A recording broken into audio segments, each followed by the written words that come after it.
Welcome back. Well, markets are holding strong. The Nifty is up 55 points odd, but we're not seeing any kind of downtick out there. Mid-cap index continues to do an outperformance. The railway capex, well, there's going to be an additional spend out there.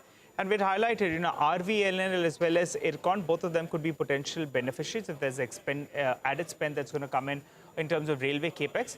And both those two stocks had moved up. In fact, a couple of months ago, Nimesh had alerted us that these could be a clutch of stocks that could be in focus. Clean balance sheets, big potential from here on. And let's get Nimesh in, actually. Nimesh, well, the railway stocks are moving, but it's that time of the day when you join and you tell us what's the pulse of the dealing rooms. What are you picking up? Nigel, before I talk about the dealing room, the railway stocks themselves are up almost double in the last 6 months, yes. or in the last 4 months. 4 months, yeah. We just have to take into account that we've seen a big rally in the railway stocks. Coming to the markets, good day of trade, been consolidating with a positive bias, but I guess the momentum is clearly towards the mid-cap and small-cap. Even within flows, I believe for the second day running or the third day running, there is a basket buying at a leading FI day. So maybe the FI numbers will be positive again in today's trade. But that flow is largely biased towards the mid-cap and small-cap. That explains the mid-cap index up more than 0.5%. There is a lot of momentum in the small-cap stocks as well. So that's the overall feedback from the dealing rooms. I guess the FMC event will be big thing to watch out tonight.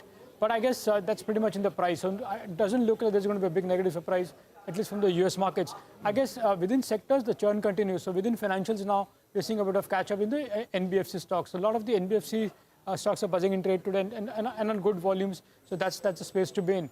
Broadly, it's been a consolidation with a positive bias, but I guess the flow momentum seems to be positive and towards mid-cap and small-cap. Okay, all right. Then there'll be plenty of stocks that you'll be tracking. Nimesh, run us through the list. Okay, so in terms of individual names, the first stock is Bajaj Finance. I spoke about NBFCs doing good today, and Bajaj Finance stands out largely on back of buying interest back in that particular stock. In fact, for the last couple of days, the indication is that maybe a selling pressure from a leading FI is out of the way, and hence you're seeing a bit of buying back in that stock. So that's the first one.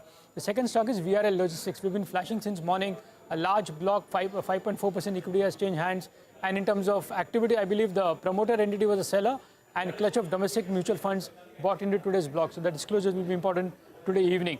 The third is a combination of two stocks in the mid-cap and small-cap where you're seeing buying interest back. So LT Foods and Trident, both stocks are in focus, largely on back of buying interest at a leading FI desk. We usually don't see these kind of names getting buying interest from FI, so that's why it's important.